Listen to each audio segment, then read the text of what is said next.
AJKT Limitless.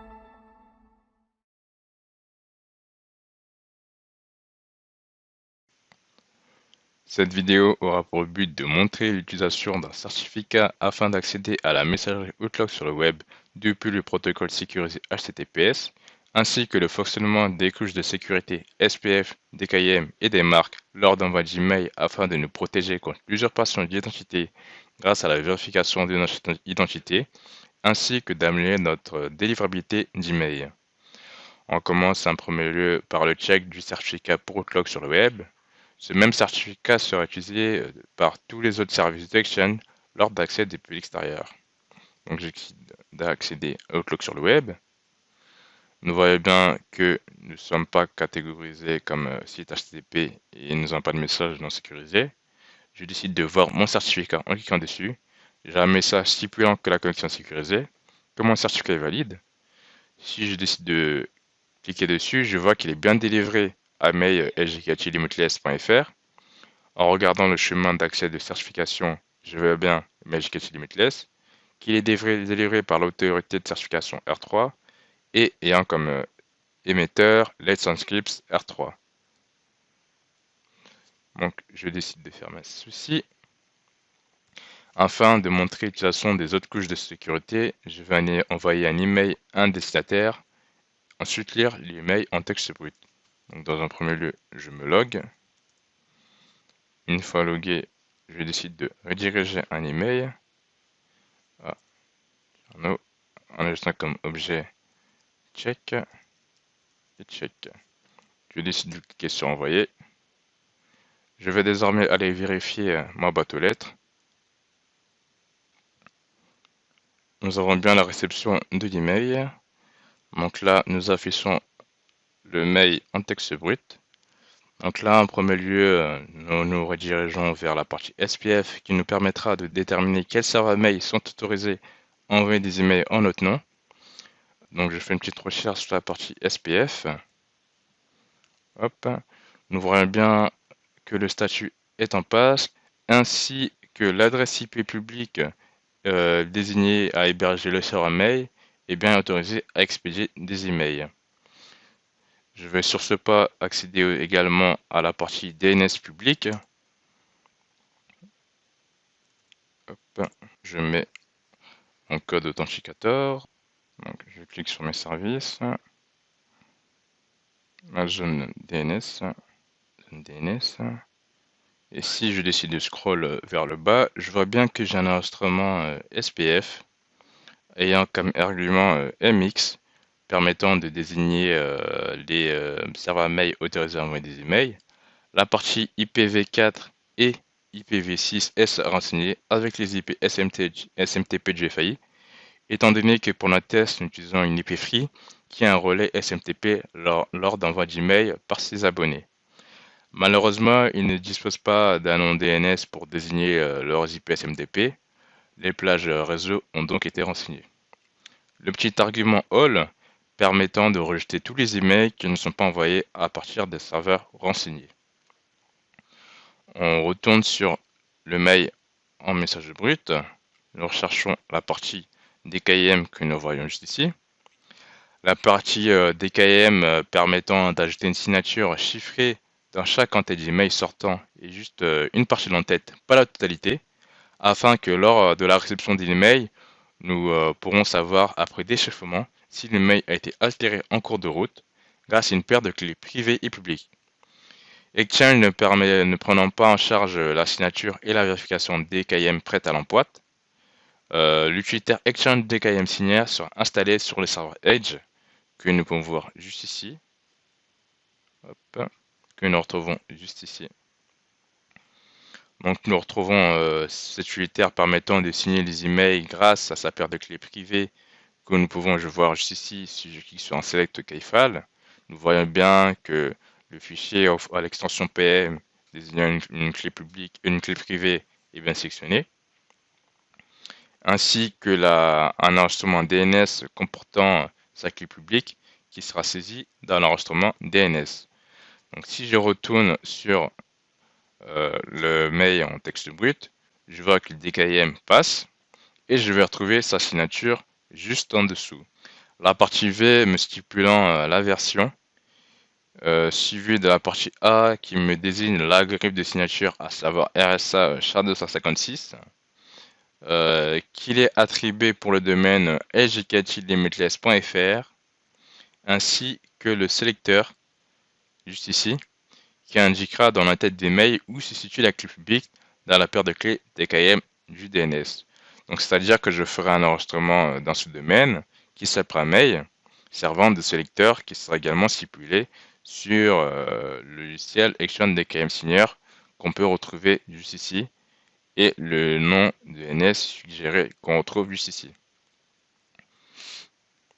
Ces mêmes informations-là, nous les retrouvons sur l'enregistrement DNS public du domaine que je vais vous montrer juste ici en cliquant sur la page 2. Si je scrolle en bas, je vois la partie DKIM. Nous retrouvons toujours la version, l'algorithme ainsi que la clé publique. En dernier lieu, le démarque. Si je fais un démarque, nous voyons bien ici démarque passe.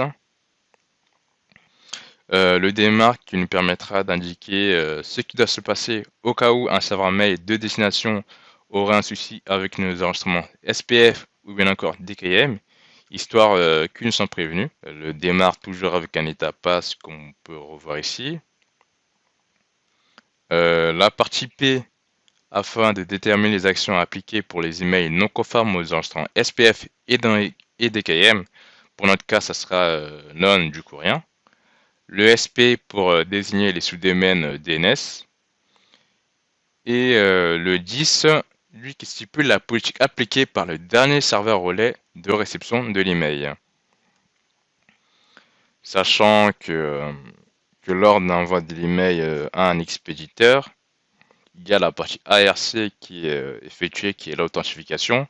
Pour faire simple, un serveur destinataire peut choisir de positionner l'authentification ARC sur la valeur passe, ce qui revient à accorder sa confiance au message, même si toutes les autres méthodes ont la valeur faille, à savoir SPF, DKIM ou encore des marques. Sachant que quand nous envoyons un email, ça passe par des serveurs relais et c'est ceux-là qui décideront de positionner un seuil d'authentification, soit valeur passe ou encore fail. Donc pour la partie P et SP, ces informations que nous retrouvons toujours dans la partie DNS avec plus de détails. Si je décide d'aller sur le démarque, nous voyons bien ceci. Nous voyons qu'il y a plus d'informations comme la partie PCT qui signifie pourcentage d'email qui tombe sous le coup du démarque. On indication afin de filtrer tous les emails. La partie mail to, à savoir ARUA, qui nous permet d'adresser une adresse mail qui recevra les rapports en cas de souci de conformité SPF DKIM, qu'on peut retrouver juste ici que je vous montrer, hop, comme exemple sous format XML. Donc si je décide de télécharger l'archive et ensuite de l'extraire sur mon bureau, que je vais ouvrir par exemple avec Excel. En ouvrant Excel, ce que je vais faire, c'est que je vais drag and drop le fichier, je vais l'ouvrir et nous avons bien ces informations-là en termes de lignes servant de rapport. Donc voilà pour tout ceci. Nous pouvons également utiliser MX Toolbox afin de vérifier nos enregistrements DNS, qu'ils soient bien conformes ou bien encore utiliser Mailtester. Donc je vais aller sur Mailtester qui sera un peu plus intéressant pour nous. Car il nous permettra toujours de voir si nous sommes conformes avec un score sur 10, nous indiquant si nous sommes susceptibles d'être considérés comme spammers, être blacklistés, ou encore que nos emails arrivent en boîte de quarantaine. Donc ce que je vais faire, c'est depuis ma boîte mail MailEducative, je vais envoyer un email à l'adresse qui est spécifiée juste ici afin de vérifier mon score. Je copie, je mets un nouveau, je vais ajouter un objet qui sera check Ejikechi ainsi que check Ejikechi. Je décide de l'envoyer. Une fois que c'est envoyé, je décide de lancer la vérification de mon score. Je le déclenche et je patiente lors de la vérification. Nous voyons que j'ai un score d'attribué de 4,9 sur 10. Donc, on va voir qu'est-ce qui a causé ce problème-là. Donc déjà, vous n'êtes pas parfaitement authentifié. Déjà, je peux voir que le DKIM est valide, que la démarque est valide, et que mon hôte servant de serveur de transport est bien rattaché au serveur, étant donné que j'ai spécifié un enregistrement pour désigner mon serveur de transport. Donc là, je peux voir que mon reverse DNS ne correspond pas au domaine d'envoi, étant donné que mon adresse IP publique appartient à Free. Il y a un champ PTR qui fait que l'adresse IP 88.127, qui est la mienne, pointe sur le serveur de Free. Ce qui fait que malheureusement, nous aurons toujours ce problème-là. Mais en cas de réalité d'entreprise, nous pourrons demander à notre fournisseur d'accès Internet de pointer vers notre serveur de messagerie interne. Donc en regardant notre score qui est de 4,9, nous voyons que nous avons moins 5. En cliquant dessus, nous allons savoir pourquoi. Spam assassin dans un premier lieu. Nous voyons que tout passe et nous voyons que nous sommes détectés en tant que spammer à partir du site zen.spamos.org, ainsi que toujours le même problème que nous ne disposons pas de reverse DNS, à savoir de champ PTR. Donc, afin de remédier à ce problème-là et d'avoir un score de 9 ou bien de 10 encore, en premier lieu, ce que nous pouvons faire, c'est d'accéder à SpamOS et demander à être whitelisté. Et pour la partie reverse DNS, nous pourrons demander à notre FAI de faire un instrument PTR pointant vers notre serveur interne. Donc voilà pour cette vidéo qui nous a permis de voir que nous utilisons bien des couches de sécurité supplémentaires, SPF, DKIM ou encore des marques, ainsi que l'utilisation du certificat lors de l'accès au site web mail.educativelimitles.fr, à savoir Outlook sur le web.